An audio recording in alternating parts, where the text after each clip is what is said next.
Hi all, this is Dana. In this video, I'm going to be showing you how to assemble what's called a biscornu. So here's some pieces of it here. I'll show you those in a moment. So basically a biscornu is derived from the French adjective meaning odd or bizarre, because it's got a really unusual shape to it. You'll see once this gets assembled. You can use biscornu as pin cushions, or you can use smaller ones as needle fobs or even needle minders if you put a small magnet inside of it.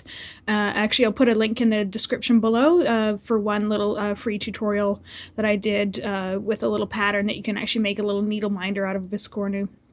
So I'll put that in the description below.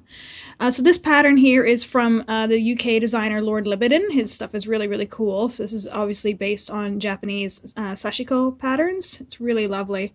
And the links to his site and this tutorial with the pattern included are also in the video description below.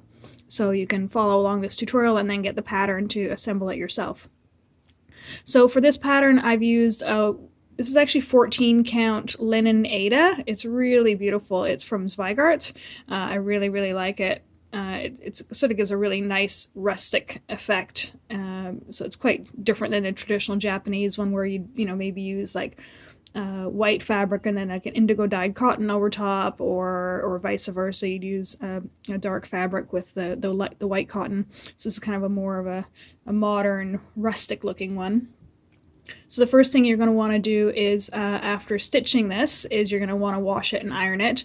If you're using hand-dyed fabric or floss, and just be quite careful about that, you could be leaching some of the dye out. For this one, I used floss number 817 from DMC.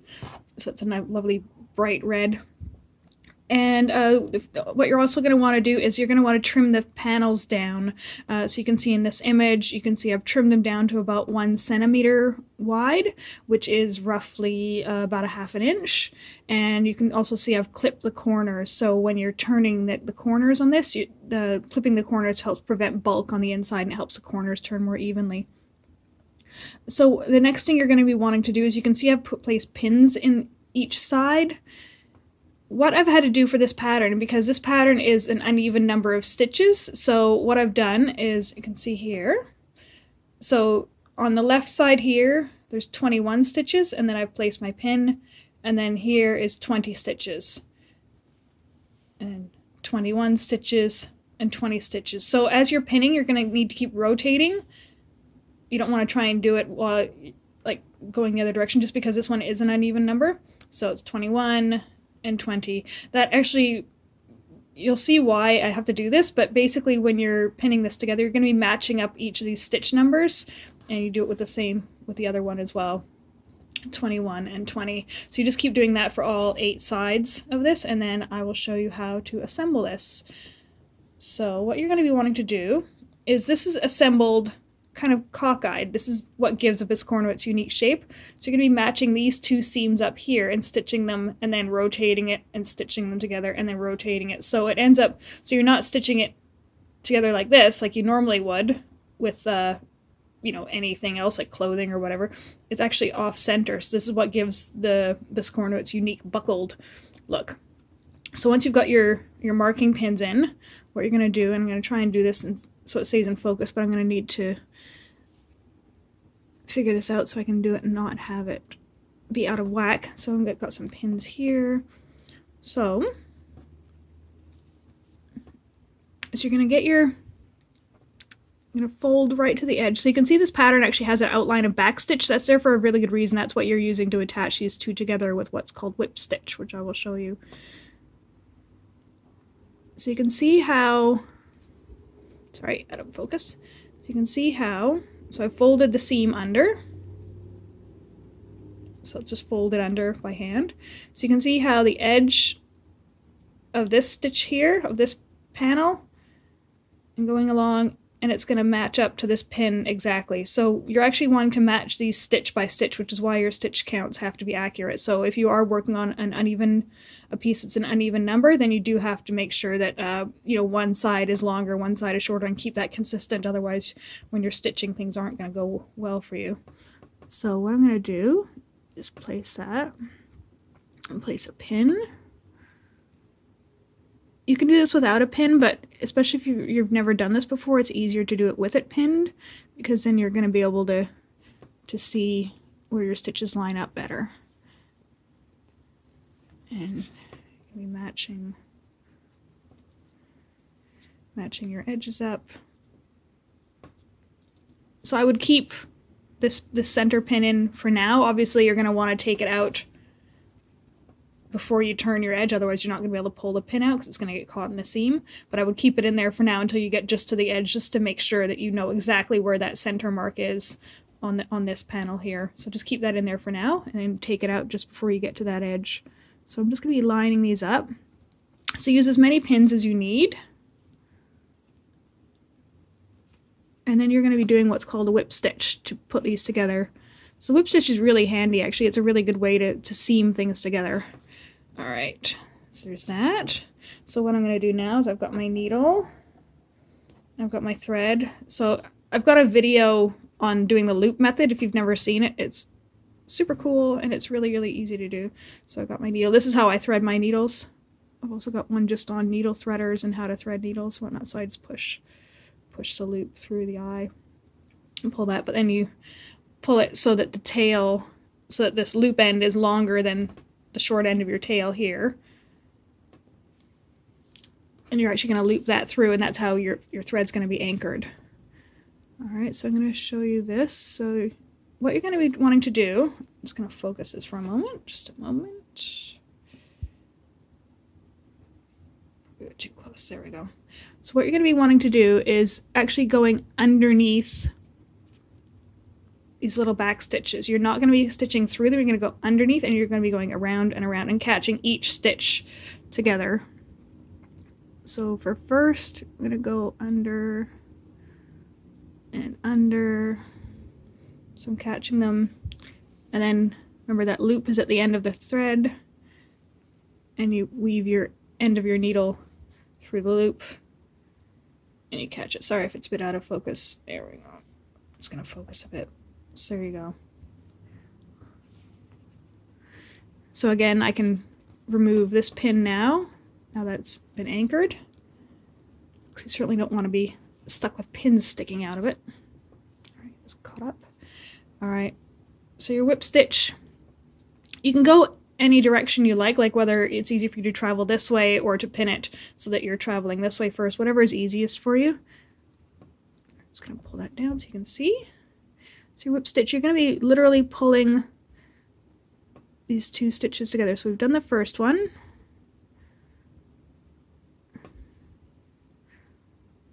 So catch those next two stitches and just pull it through. So you're basically just pulling it under.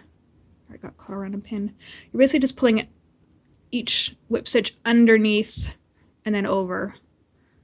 And then grab the next two. Underneath, then pulling it tight. And keep it relatively, you don't have to pull really, really hard on this, but keep a nice tension, and that's going to get that out of the way so you can see. It's really going to help keep everything nice and flat. I'll just do this one more time so you can see.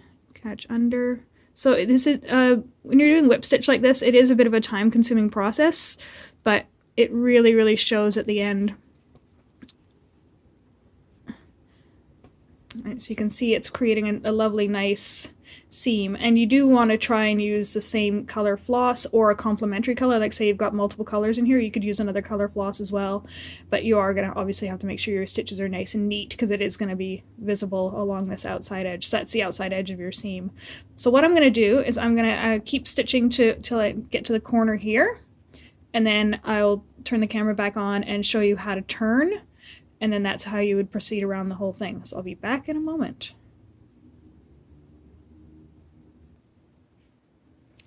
Alright, so I'm back. So you can see I've done that first seam, and you can see along this particular edge, you can see how the pattern on both sides actually match up. You can see the straight lines where the pattern ends, they actually do match up, so that's a good way to determine whether you're catching the right stitch or not.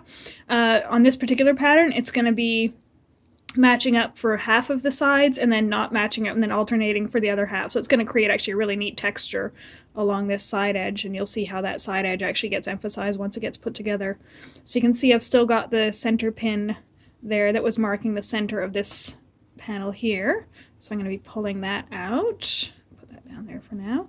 And then what you're going to be wanting to do is turn now. So you're going to push these edges in. I'm just going to drop my needle for a moment. You're going to turn these edges in. This is why you clip these corners, so there's not as much bulk there. So you're going to turn this edge in. Flatten that down up against the back. If you need to as well, you can actually just crease your fabric along that back stitch line with your fingers, and that helps everything lie a bit more flat. And then what you're going to do is, you've got your panel here, you're actually going to bend that around so you can see how it creates a triangle. And you can see that this edge here, the edge of the stitching here, matches this center point here. So you're going to do exactly the same thing. You're going to pin this to here like this. Grab a pin.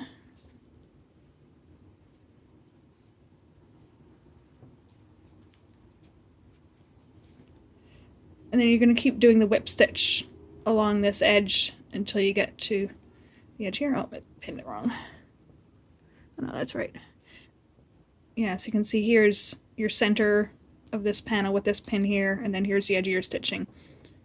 Alright, so you're going to keep doing the whip stitch along this edges, and then turn, and so you're going to keep doing this along, so it's obviously going to have 8 sections, 1, 2, 3, 4, 5, 6, 7, 8, and then finished. So what you're going to be wanting to do is do the next 7 sections exactly the same way. So when I get to here, I'm going to fold this edge in,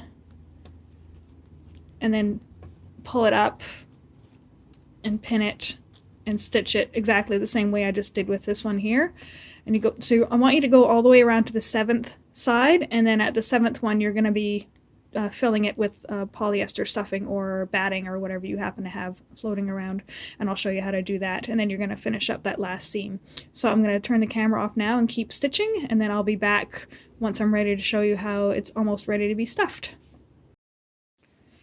Alright, so I'm back now. So you can see I've finished 7 of the sides. So you can see how it buckles. It's really quite cool, actually. So this is the last side. So obviously I'm going to tuck these ends in. And what you're going to be doing is stuffing it with either like polyester batting or any kind of stuffing you have, even cotton balls or whatever, if that's all you happen to have floating around. I would recommend a more durable stuffing though, like the polyester stuffing. It'll just last longer, it won't break down as much as the cotton will. Alright, get those tucked in. So what you're going to do is, you got this little hole here. So if it's easier for you, you can actually leave 2 sides unstitched rather than just the one. But I find it easier just leaving the one, because then you're not trying to bend the other stitches or the other seams around the fact that your biscornu is now kind of full of fluff. So you can stuff these as much as you want.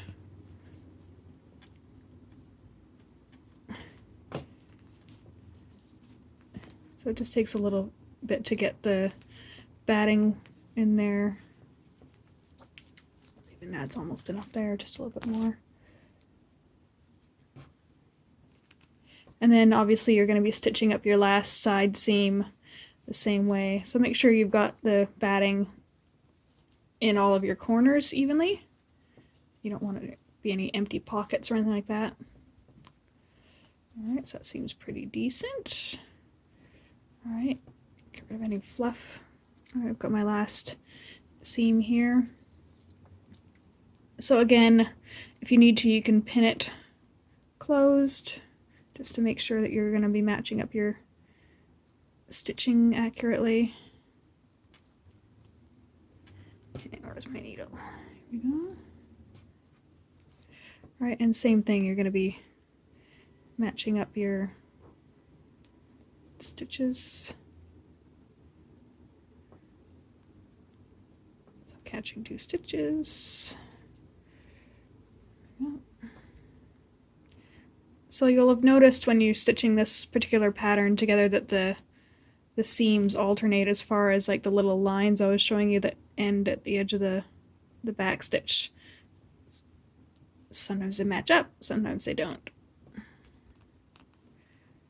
All right, I'll just show you one more of this, and then I'll show you how to finish this off. You can leave it as is, or you can finish it with beads and buttons and things like that, which is quite neat. It creates quite a nice look. I'll just focus that in so you can see what I'm doing. Sorry, it's not focusing very well. There we go. Yeah, so you can see I'm catching two of the threads and then pushing it through. So the reason you're wanting to not catch the fabric and stuff is that will actually kind of show in your seam. You want just the threads on top, so you try to go underneath each stitch and then just wrap. You're basically just wrapping it around. That's the term whip stitch. All right, so I'm going to turn the camera off and keep stitching this, and then I'll show you some final tips about finishing off your biscornu.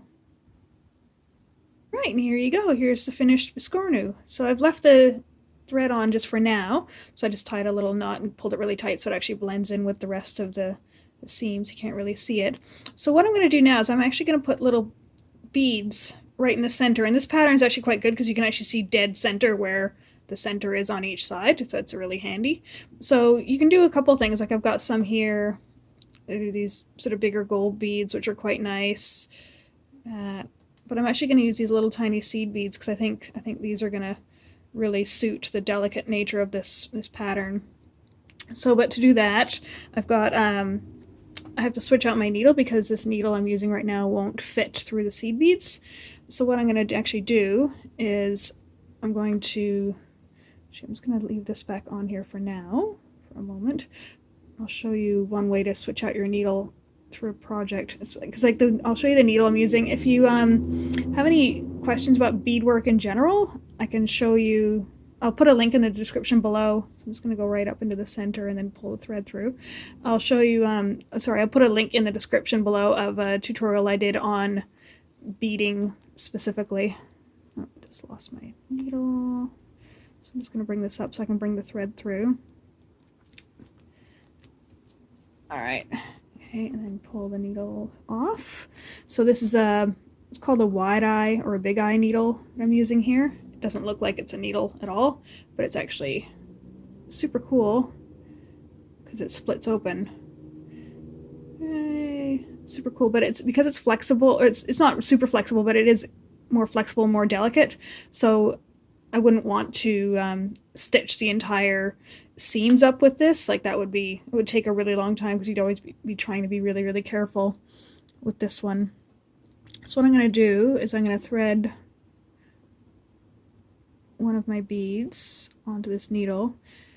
And normally what you'd do is you would put one bead on one side, one bead on the other, and then just pull them really tight. But what I'm actually going to do, because this needle is a little bit more delicate, is I'm actually going to anchor it slightly first on this side, and then I'm going to pull the needle through the other side and then pull tight, and you're going to see it's going to create a really cool little dimple in the biscornu. So I'm going to go through one more time there. Sorry if you can't see. Okay, so pull that tight. So what I'm going to do is going to go through to the back. So you're going to try and go straight through.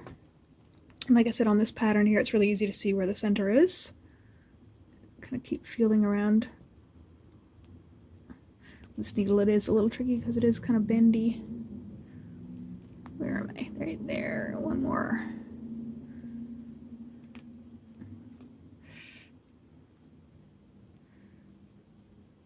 Yeah, close enough. All right, so pull the needle out.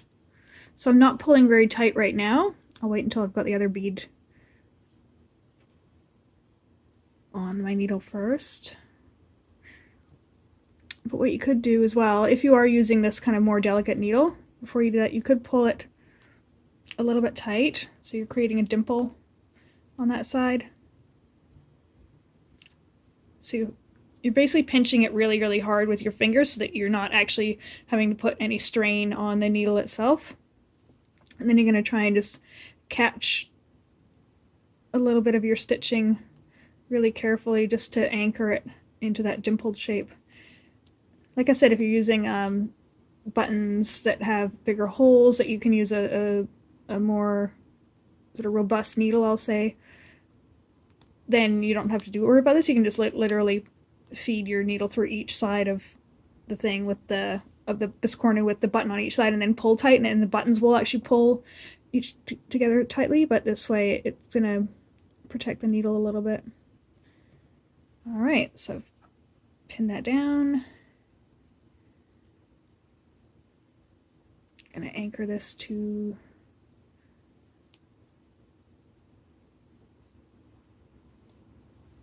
there. And like I said, the beads themselves are optional. You can just do this just with thread, like catch a little tiny stitch on each side and pull really tightly to create the dimple, or you can leave it as is if you like it kind of poofy.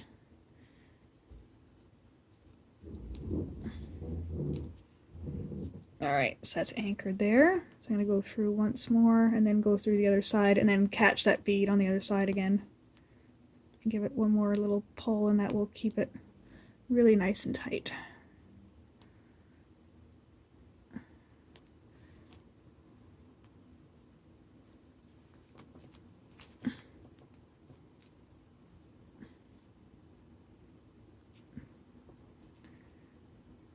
And that's pretty much it as far as finishing these.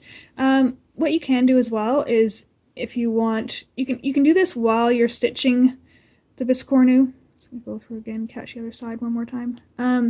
While you're stitching your biscornu, you can actually do neat things, like as you're doing your whip stitch, you can put in little beads along the edge, like say every second stitch, or say if you wanted to put, say, a bead on each corner point here. That looks really, really pretty. And obviously try and choose some beads that are going to work well with your pattern. But yeah, that can look really, really lovely. Alright, I'm just going to finish this off here. Sorry, it's a little tricky because the needle is a little bit bendy. So that's pretty much it for now. If you have any questions, please feel free to let me know. Sorry, I'm turning the camera by accident. Please feel free to let me know in the comments below. I'm sorry if that keeps going out of focus. It's tricky when you've got the camera right in front of your hands when you're stitching.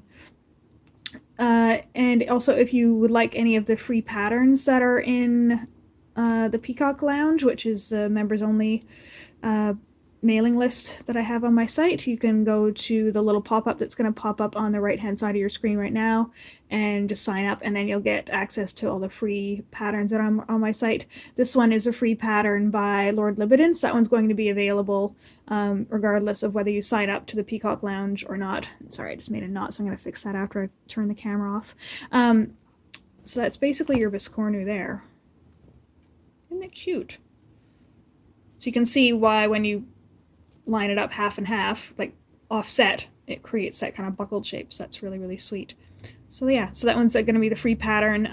Like I said, if you go to the video description below, you'll see the link to Lord Libidan's site. He's the one who designed this, and I think it's really super cool. His work is really, really neat. So there's going to be a link to his site and a link to the tutorial on my site that will have a link that will have this pattern you can download for free just straight away off of the page. You don't need to sign up for that one. And that's it. I hope you have a fabulous day. Bye for now.